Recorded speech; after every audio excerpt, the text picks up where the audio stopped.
Hello and welcome to the civil take.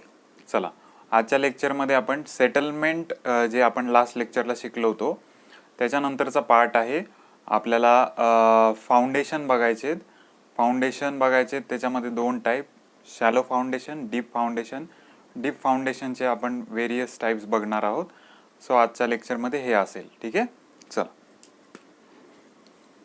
कुठपर्यंत आलो होतो आपण आलो होतो फाउंडेशन.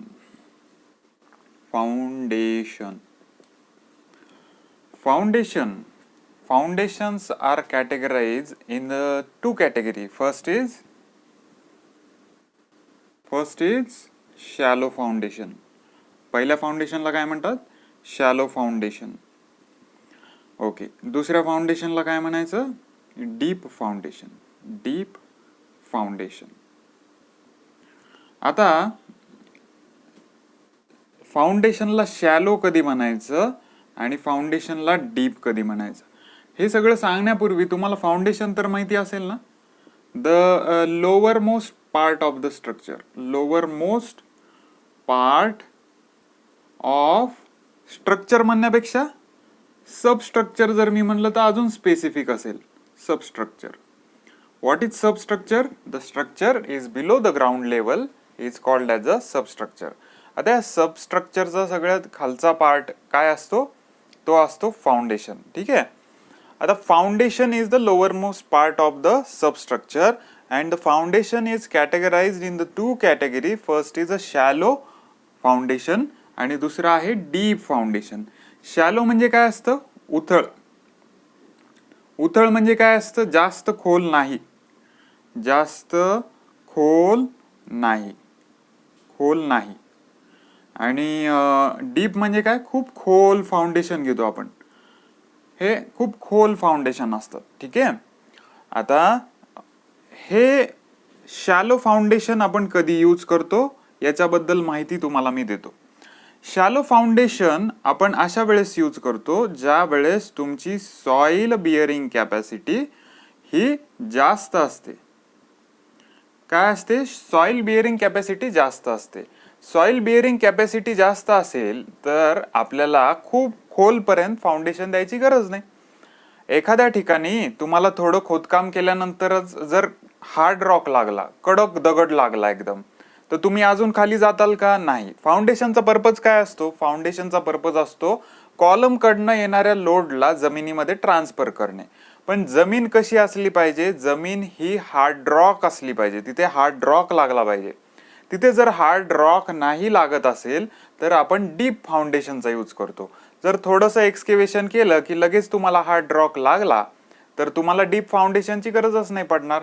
त्या केसमध्ये आपण शॅलो फाउंडेशन देतो. एवढं कळालं? तुम्हाला जर इमिजिएटली हार्ड रॉक लागला तर आपण काय करतो? तिथे शॅलो फाउंडेशन प्रोव्हाइड करतो. Shallow फाउंडेशनची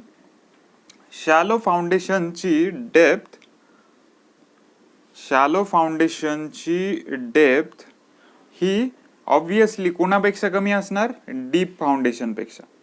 depth of shallow foundation is less than the depth of deep foundation. आता हे नावातच आहे त्याच्यामुळे हे पुन्हा सांगायची गरज नाही, तरी पॉइंट कव्हर केला मी.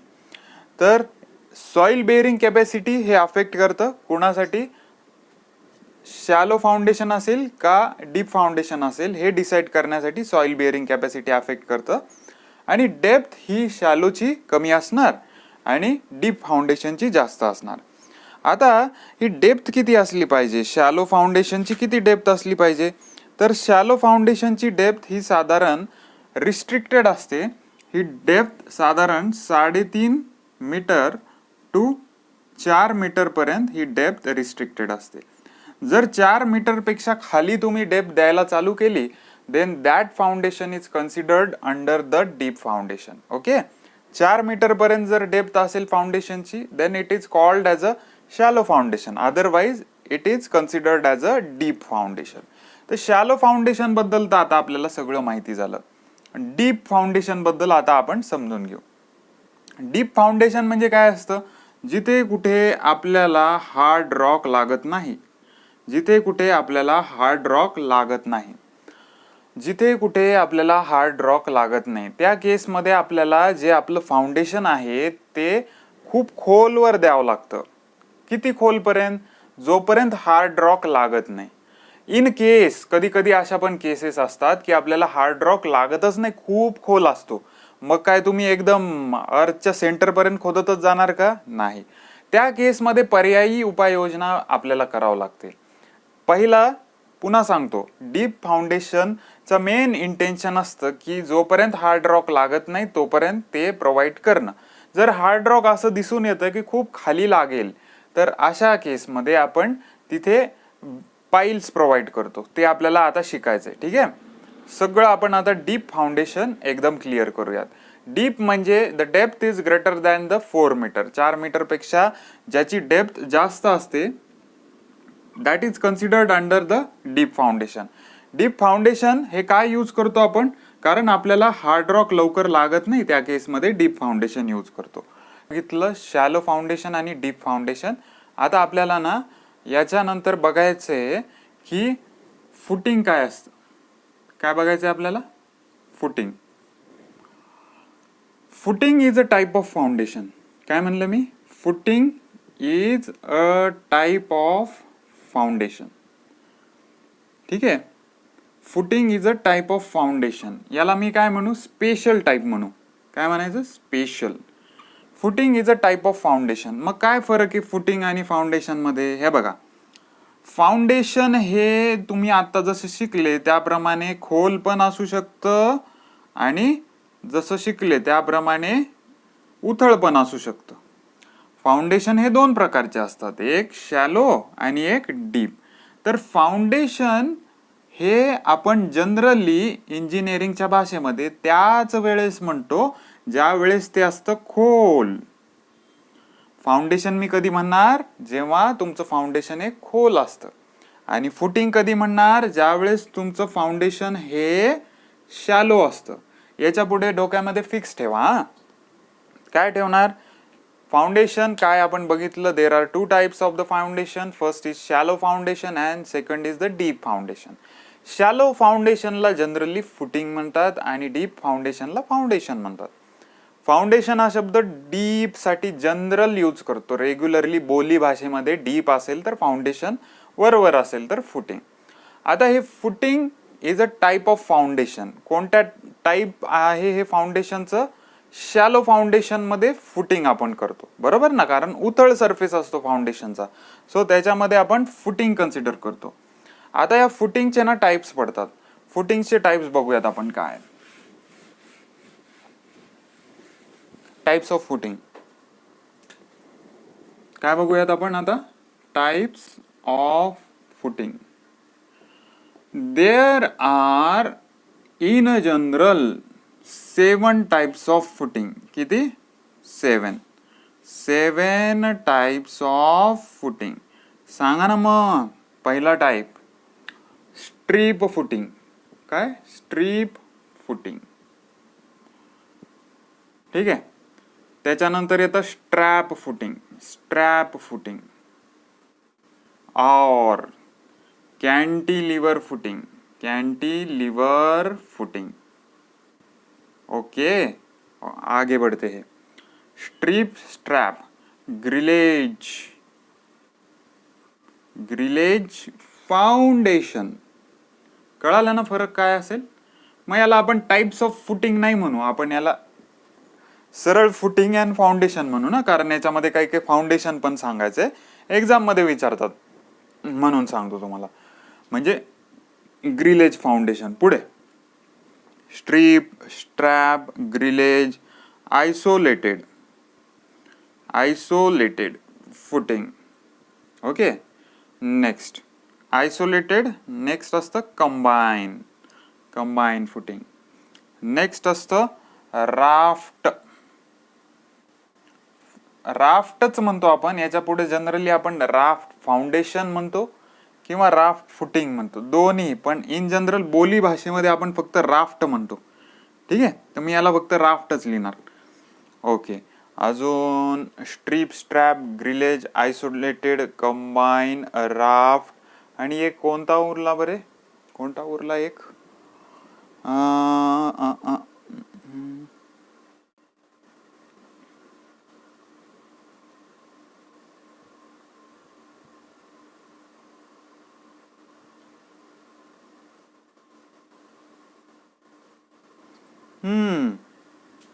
ज्याच्यावर क्वेश्चन येतात तेच राहिलं.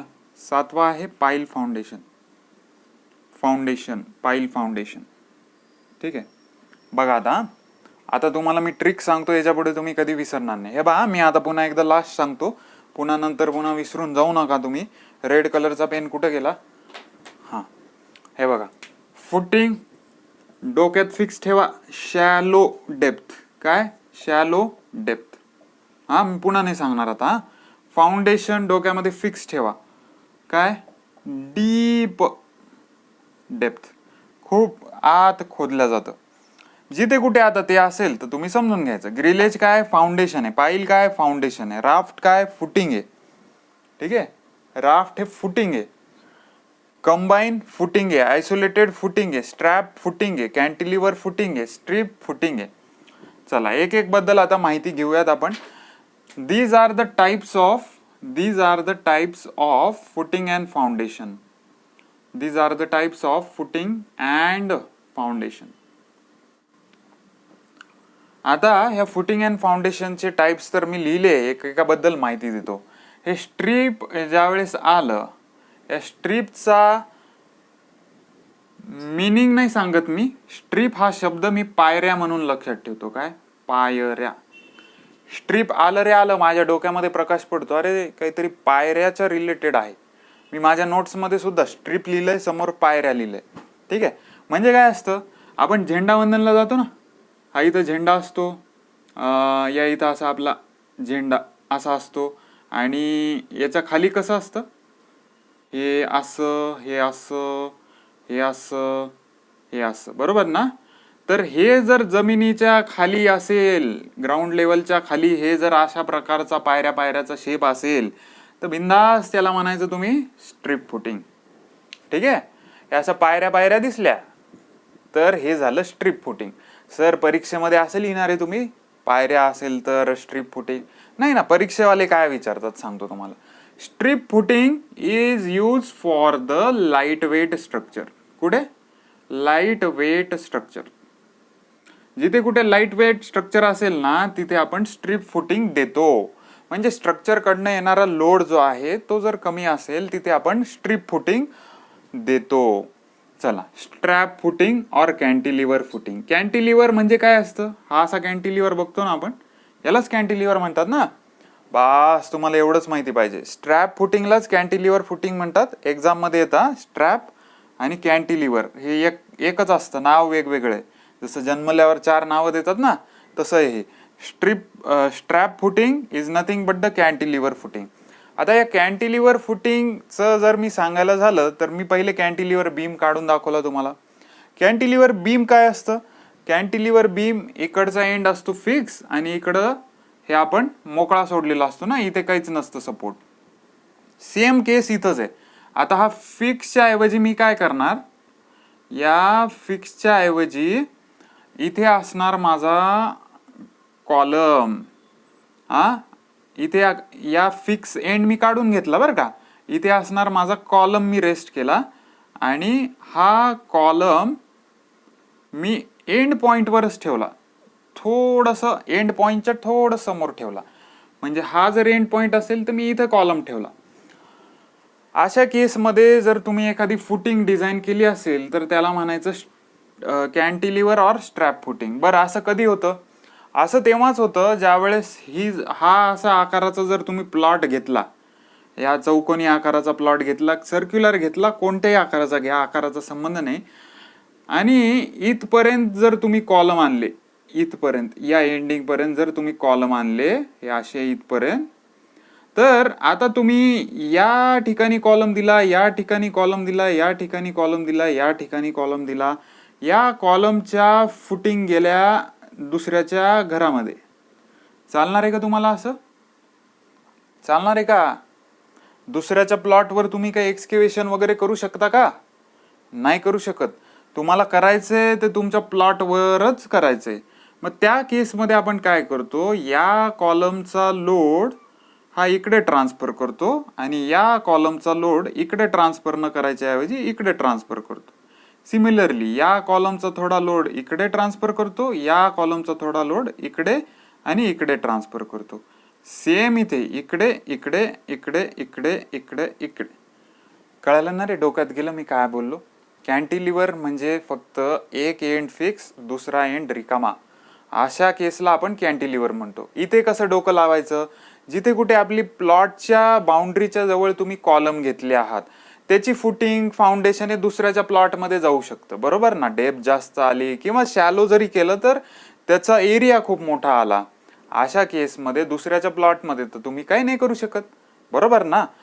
तर त्या केसमध्ये तुम्ही कॅन्टिलिव्हर फुटिंग देता, और त्यालाच म्हणायचं स्ट्रॅप फुटिंग देता. एक्झाम मध्ये क्वेश्चन येतो की cantilever footing is provided when there is the boundary condition. काही पण विचारू शकतात, हे बाउंड्री कंडिशन देऊ शकतात, प्लॉट रिस्ट्रिक्शन देऊ शकतात. मिनिंग समजून घ्या, परीक्षेत बघायचं, अरे हे बाउंड्री रिलेटेड काहीतरी बोलतायत, चला कॅन्टिलिव्हर टिक करून मोकळं व्हायचं. ठीक आहे, चला पुढे. स्ट्रॅप झालं म्हणजेच कॅन्टिलिव्हर झालं, स्ट्रीप झालं म्हणजेच आपल्याला पायऱ्या पायऱ्याची फुटिंग झाली. तिसरे या ग्रिलेज फाउंडेशन. आता याच्यामध्ये नावातच काय आहे, फाउंडेशन, म्हणजे ते काय असणार आहे, डीप असणार आहे. डीप आपण कधी देतो, डीप आपण अशा वेळेस देतो जिथे आपल्याला हार्ड रॉक लागत नाही, अथवा आपल्याला हार्ड रॉक लागून सुद्धा स्ट्रक्चरवर खूप जास्त, स्ट्रक्चरचं लोड खूप जास्त आहे. ठीक आहे, त्या केसमध्ये आपण ग्रिलेज फाउंडेशन देतो. काय देतो, ग्रिलेज फाउंडेशन. ग्रिलेज फाउंडेशन हे आपण तेव्हा देतो ज्या वेळेस structure carries very heavy load. जर स्ट्रक्चरवर खूप जास्त लोड असेल तर त्याला फाउंडेशन पण दमदार लागणार. तर हे दमदार फाउंडेशनसाठी तुम्ही तर अंबुजा सिमेंट वापरणार, पण अंबुजा सिमेंट वापरून फायदा नाही. तुम्हाला फुटिंगचा टाईप इथे, फाउंडेशनचा टाईप इथे द्यावं लागेल, ग्रिलेज फाउंडेशन. आणि डोक्यामध्ये एक फिक्स ठेवा, इथे काय लिहिलंय, ग्रिलेज. मी इथे टिक कशावर केली आहे, ग्रिलवर केली ना. ही टिक करण्यामागे एक कारण आहे. ग्रिल कशाची असते रे आपली, खिडकीची ग्रिल कशाची असते, लोखंडाची. ठीक आहे, so this foundation is of steel. हे स्टीलचं फाउंडेशन असतं. ठीक आहे, इंटरनेटवर चित्र बघून घ्या वाटलंच तुम्ही. Grillage foundation is made up of steel. ठीक आहे, एक्झाम मध्ये विचारतात, grillage foundation is made up of steel, concrete, other material, जे काय असेल ते. सो याचे की पॉइंट मी सांगतो तुम्हाला. Grillage is for carrying very heavy load and in the material which we use, what kind of material which we use, आपण इथे मटेरियल वापरतो स्टीलचं मटेरियल. ओके, चला. आयसोलेटेड फुटिंग हा असा टाईप आहे की कॉलम आहे, त्याचं लोड खाली आलं, मी तिथे फुटिंग देऊन टाकली. दुसरा कॉलम आहे, त्याचं लोड खाली आलं, तिथे फुटिंग देऊन टाकली. एक कॉलमची एक फुटिंग, दुसऱ्या कॉलमची दुसरी फुटिंग, 10 कॉलमची 10 फुटिंग. नावातच आहे त्याच्या आयसोलेशन म्हणजे एकाकीपणा. फुटिंग एका कॉलमच्या खाली एक दिली, आयसोलेटेड फुटिंग. 2-4 कॉलमची मिळून एकत्र दिली, combine footing. Okay, so isolated हे त्याच्या नावामध्येच आहे. Isolated provide separate footing for each column. प्रत्येक कॉलमला सेपरेट फुटिंग देण्यामागचं काम कोण करतं, ते करतं आयसोलेटेड फुटिंग. आणि जसं मी तुम्हाला सांगितलं, 2, 4, 6 अशा कॉलमला जर तुम्ही एकत्र करून एकच फुटिंग दिली, यांचं एकत्रीकरण केलं, काय केलं, एकत्रीकरण केलं, तर या फुटिंगला आपण म्हणायचं, कोणतं म्हणायचं, कंबाईन्ड फुटिंग. कोणती फुटिंग, कंबाईन फुटिंग. आता या राफ्ट फाउंडेशन किंवा राफ्ट फुटिंगवर म्हणा, या राफ्टचं एकच गोष्ट लक्षात ठेवायची. सपोज स्ट्रक्चरचं ना खूप जास्त लोड आहे, जसं आपले हे मॉल्स असतात ना, इथं पुण्यामध्ये आपल्याला भरपूर प्रकारचे मॉल्स दिसतात. तर ह्या मॉल्सचं साधं सुद्धा लोड येणार आहे का जमिनीवर? नाही, खूप ह्यूज अमाऊंट ऑफ लोड येईल, बरोबर ना. कारण तिथे सिनेमागृहे असतात, चित्रपटगृहे, अर्धी हिंदी अर्ध इंग्लिश अर्ध मराठी. तर तिथे चित्रपटगृहे म्हणजे थिएटर असतात, तिथे आपल्या खेळायचे प्ले स्टेशन वगैरे असे भरपूर रूम्स कंपार्टमेंट केलेले असतात. सांगायचा पॉईंट ऑफ व्ह्यू, त्या बिल्डिंगचं लोड हे खूप जास्त असतं. तर हे खूप जास्त लोड असल्यामुळे आपल्याला त्याचं फाउंडेशन दोन प्रकारचं आपण देऊ शकतो. एक डीप फाउंडेशन, डीपचं जर ठरलं तुमचं तर तुम्ही ग्रिलेज फाउंडेशन किंवा कोणतंही डीप फाउंडेशन देऊन मोकळं होताल. पण अशी केस असते कधी कधी की जिथे तुम्हाला वॉटर टेबल लागेल, खूप डीप गेले ना तर पाणी लागेल. पाण्यामध्ये तुम्ही जनरली अवॉइड करता फाउंडेशन द्यायचं, त्यालाही करू शकतो. आजकालच्या जगामध्ये इंजिनिअरिंग हे इतकं या लेवलवर पोहोचलंय जिथे अशक्य काहीच नाही. वॉटर टेबलमध्ये लागला तर पाणी काढून घ्यायचं. तिथे पाणी काढल्यानंतर आपण काय म्हणतात पाईप्स प्रोव्हाइड करतो, पाईप्समध्ये कन्स्ट्रक्शन करतो. ठीक आहे, तो नंतरचा पार्ट आहे, त्याच्याबद्दल नाही बोलत मी आता. तर सांगायचा पॉईंट ऑफ व्ह्यू असा की जिथे कुठे स्ट्रक्चरचा खूप हेवी लोड आहे तिथे माझ्याकडे ऑप्शन काय असेल, एक डीप फाउंडेशन देणं हा ऑप्शन असेल. पण डीप फाउंडेशन द्यायच्या वेळेस जर मला असं लक्षात आलं अरे वॉटर टेबल खूप जास्त आहे, डीप फाउंडेशन नको, त्या केसमध्ये मला वळाव कोणाकडे लागेल, मला वळाव लागेल शॅलो फाउंडेशनकडे. मग शॅलो फाउंडेशनकडे मला वळायचं आहे, पण स्ट्रक्चरचा लोड खूप जास्त आहे.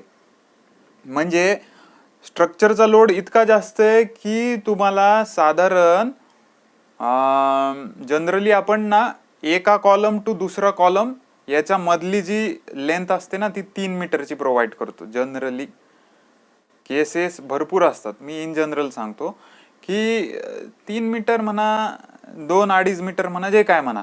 स्ट्रक्चरवर जास्त लोड असेल तर येणारा लोड पण खूप जास्त असतो, तर आपल्याला कॉलमची स्पेसिंग जी आहे ना ती मग 2 मीटर 2.5 मीटर किंवा त्याच्याहून कमी करावं लागते. कळते ना मी काय बोलतो? कळत नसेल तर एकच मिनिट मी सांगतो. जिथे कुठे स्ट्रक्चरवर हेवी लोड असेल तिथे डीप फाउंडेशन देतात. डीप फाउंडेशन देणं योग्य वाटत नसेल, वॉटर टेबल असेल, काहीही असेल, तिथे आपल्याला मग शॅलो फाउंडेशन द्यायचं, शॅलो फुटिंग द्यायचीच आहे, शॅलो फाउंडेशन किंवा फुटिंग द्यायचीच आहे.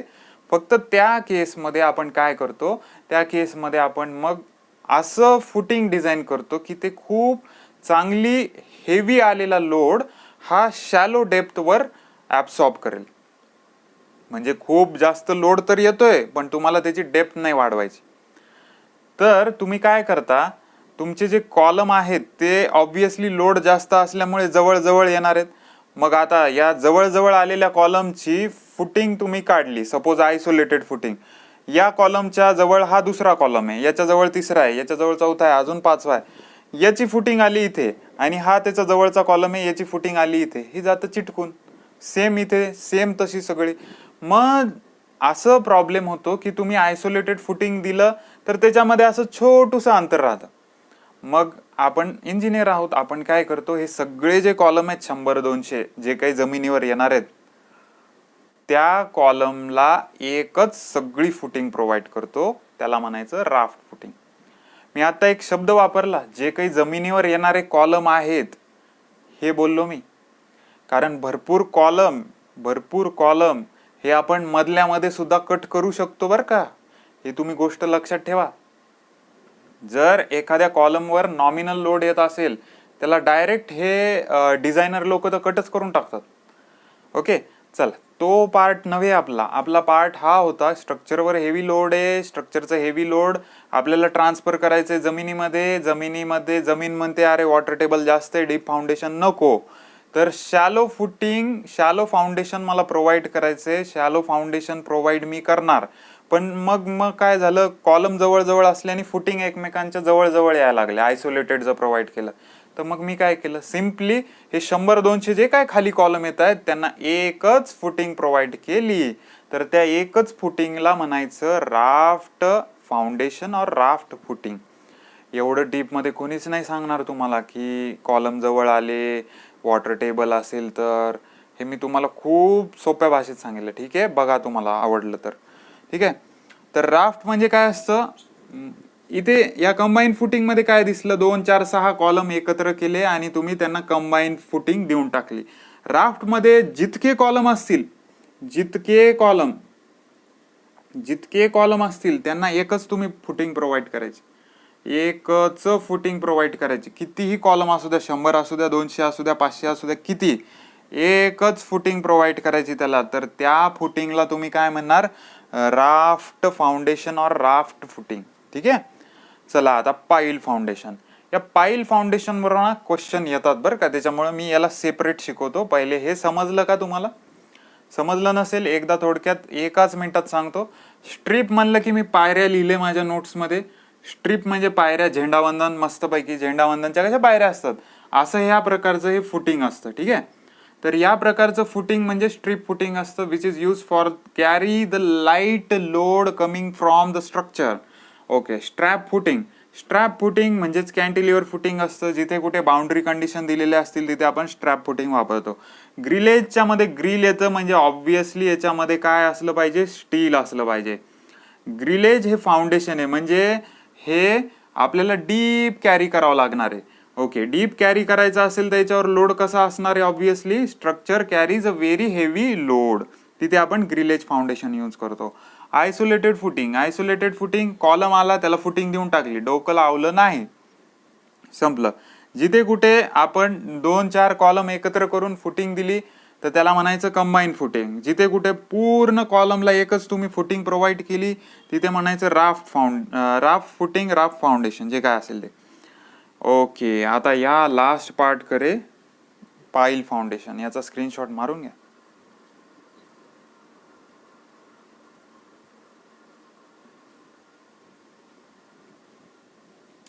चलो नेक्स्ट पार्ट है पाइल फाउंडेशन.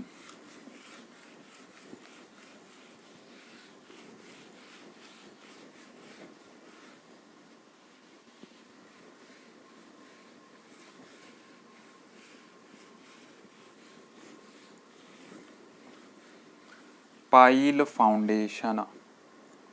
पाईल foundation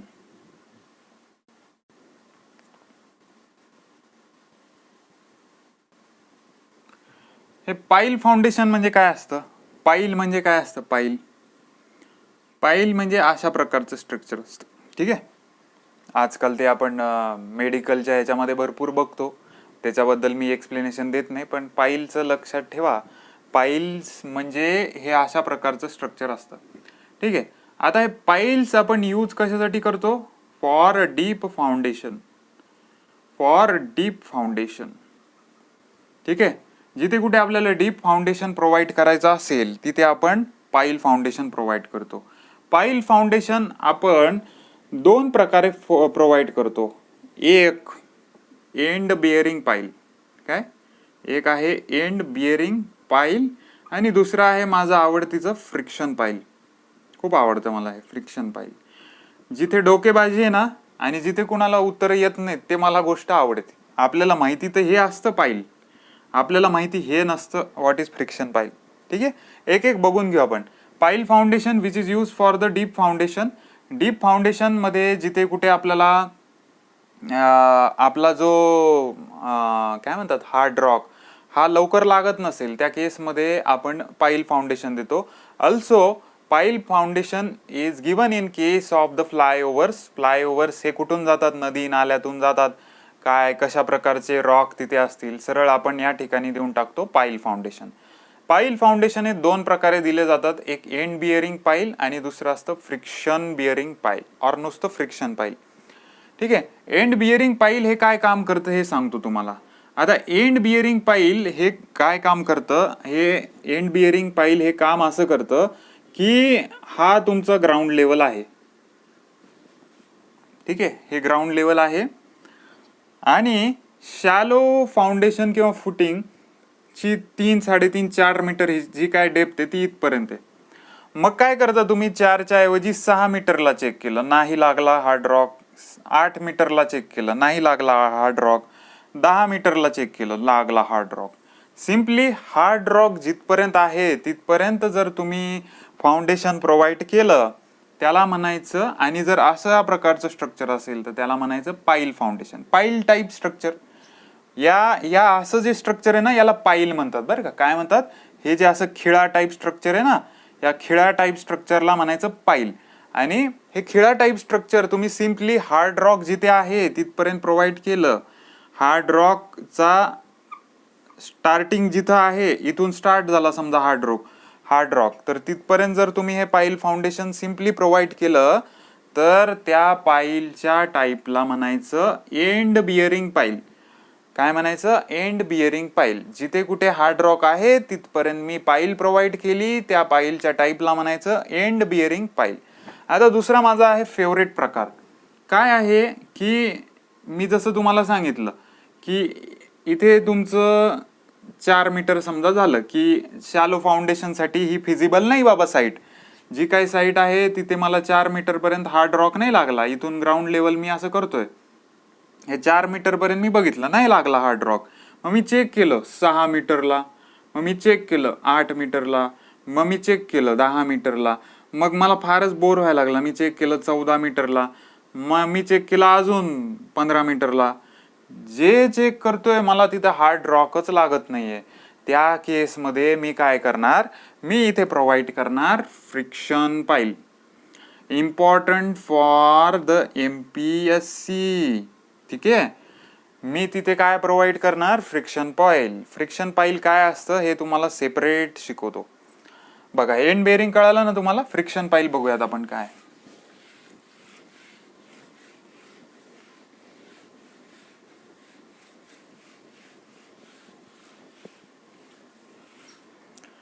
friction pile is simply अ पाईल.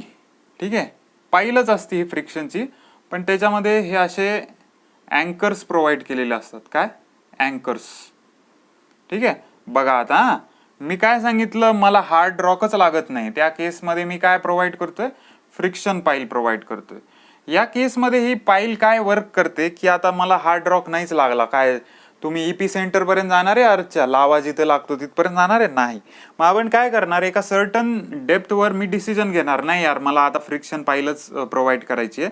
तर मग फ्रिक्शन पाईल काय करते, ज्यावेळेस तुम्ही ही पाईल इन्सर्ट करताना, तर या जमिनीमुळे हे वरचा आपलं जे सुपर स्ट्रक्चर आहे जे काही बांधणार आहे तुम्ही, हे सेटल होऊ नये, सेटलमेंट याची होऊ नये, म्हणून आपण इथे काय करणार? हार्ड रॉक तर नाही खाली, आणि हे आपल्याला स्ट्रक्चर काय जमिनीत धजवायचं नाही. दरवर्षी 1 मजला गेला बाबा खाली, एक्स्ट्रा सांगतोय हा, 1 मजला जात नसतो, MM नी खाली जात असतं. ठीक आहे, तर मला दरवर्षी काही MM नी खाली तर नाही जाऊ द्यायचं. त्या केसमध्ये मी विचार केला मग काय करता येईल. मी प्रोव्हाइड केली फ्रिक्शन पाईल. मग हे फ्रिक्शन पाईल काय करतं? ही जी जमीन आहे ना तुमची, या जमिनीमध्ये सरफेस फ्रिक्शन प्रोव्हाइड करतं. काय? Surface friction. सरफेस फ्रिक्शन म्हणजे काय असतं? हे जे याचे अँकर्स आहेत, मराठीमध्ये हे जे दात आहेत ना, हे दात काय करतात? हे सगळीकडनं असतात बरं. अशी पाईल मस्तपैकी अशी जी गोलाकार असते, तुमच्यावर असतो शेप, तर या सगळीकडनं असतात हे दात असे छानपैकी. तर हे जे दात आहेत ना, हे जे अँकर्स आहेत ना, हे काय करतात? जमिनीत याचं सेटलमेंट खाली होण्यापासून रेजिस्ट करतात. बरोबर ना? म्हणजे आता या पाईलला जर सेटल व्हायचं असेल, खाली जायचं असेल, तर हे सगळे अँकर्स काय करणार? त्याच्या सेटलमेंटला रेजिस्टन्स प्रोव्हाइड करण्याचं काम करणार. त्याच्यामुळे काय होणार? हे सेटलमेंट होणार नाही. काय म्हणलं मी? सेटलमेंट इथे होणार नाही. So friction pile is use in that case only where we do not get the hard rock, or hard rock is very much deep inside the earth. What anchors do? Anchors provides a friction by the surface, and due to that friction it prohibits the settlement. Settlement होत नाही. कुणामुळे? Anchors मुळे. So जर अशा प्रकारची पाईल असेल त्याला म्हणायचं फ्रिक्शन पाईल. फ्रिक्शन पाईलवर MPSC मध्ये क्वेश्चन येतो. फ्रिक्शन पाईलचा हा जो सरफेस आहे हा रेजिस्टन्स प्रोव्हाइड करतो असं एक ऑप्शन असतं त्याच्यामध्ये. म्हणजे friction of purpose of providing friction pile is a option providing surface friction, a option. B option transferring load coming from the column to the earth, हे झालं बी ऑप्शन. तिसरं काही पण बाकीचे 2 ऑप्शन तुम्ही मनाने घ्या. तर आपल्याला नेहमी टिक करायचंय ज्याचं सरफेस फ्रिक्शन जी पाईल टाईप प्रोव्हाइड करते त्याला म्हणायचं फ्रिक्शन पाईल. लक्षात ठेवा याचा शेप हा पाईलचा असतो आणि त्याला अँकर्स प्रोव्हाइड केलेले असतात which provide the surface friction. So this is all about the friction पाईल. ठीक आहे, स्क्रीनशॉट मारून घ्या, पुढे जाऊयात आपण.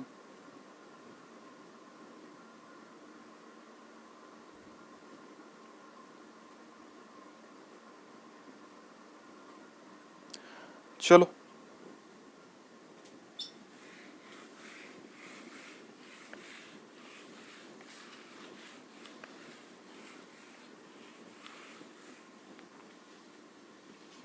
चला, तुम्ही जर सिलेबस आपला बघितला ना, बेसिक सिव्हिलचा मस्तपैकी सिलेबस जरा उघडून बघा आज. बेसिक सिव्हिल मध्ये जर तुम्ही सिलेबस उघडून बघितला तर पहिलं त्याच्यामध्ये कंपार्टमेंट जे केलेलं आहे त्याच्यामध्ये मटेरियल्स दिलेलं आहे.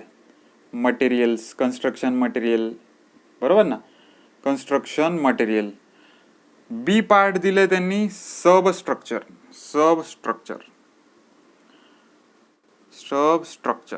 सी पार्ट दिले त्यांनी सुपर स्ट्रक्चर. आणि डी पार्ट दिले त्यांनी मस्तपैकी हे दिलंय सर्वे.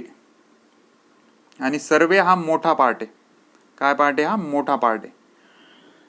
आपण आजपर्यंत काय काय कम्प्लीट केलंय? आपण मस्तपैकी वेळ देऊन कन्स्ट्रक्शन मटेरियल मला वाटतं 6 लेक्चरमध्ये कम्प्लीट केलंय.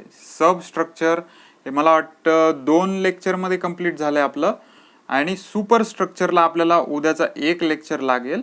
आणि तिथून पुढे ह्या सर्वेसाठी मला साधारण लागेल 4 ते 5 लेक्चर. ठीक आहे, 4 ते 5 लेक्चर. मग आज आपण काय करू? सब स्ट्रक्चरवर स्टॉप करू. उद्या आपण उद्याचा लेक्चर, उद्या तारीख किती आहे? 30 आहे ना? 30 आहे ना? हा, 30 म्हणजे 39, 20 याला आपण सुपर स्ट्रक्चर घेऊ. आणि 39, 30 सप्टेंबरच्या नंतर जो 1 ऑक्टोबर चालू होतोय, म्हणजे साधारण आपला सब्जेक्ट बेसिक सिव्हिल हा संपतो 5 ऑक्टोबर पर्यंत. 5 ऑक्टोबर पर्यंत आपला बेसिक सिव्हिल संपून जाईल एकदम आरामात. ठीक आहे, एकदम आरामात. आणि हे याचे 10 क्वेश्चन पैकी तुम्हाला साधारण 7 क्वेश्चन मला वाटतं यावेत.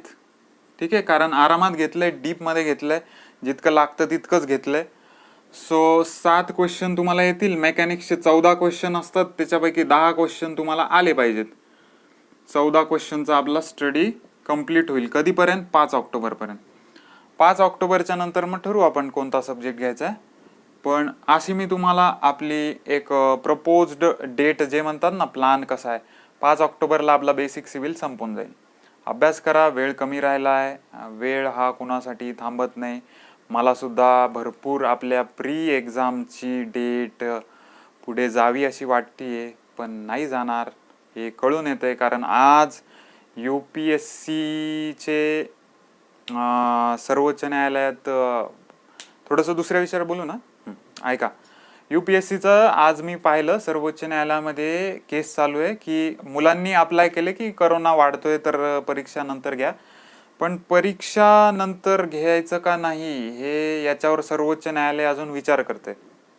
ठीक आहे, सेम केस फॉर राज्यसेवाचे आज आपले हॉल तिकीट आलेले आहेत. आता या एक्झाम होतात का नाही ह्याचं प्रश्नचिन्हच आहे, पण मला तर 99% चान्सेस वाटतायत आता होईलच. कारण MPSCने स्पेशल बजेट मागून घेतलेलं आहे फॉर मास्क अँड सॅनिटायझर. तुम्हाला मास्क, एक्झाम होणार, डोक्यामध्ये फिक्स ठेवा, कुठेही तळ्यात मळ्यात ठेवू नका. अभ्यास करा, बाकीचे सगळे कामं सोडून द्या. ठीक आहे, ओके, बाय बाय, थँक्यू.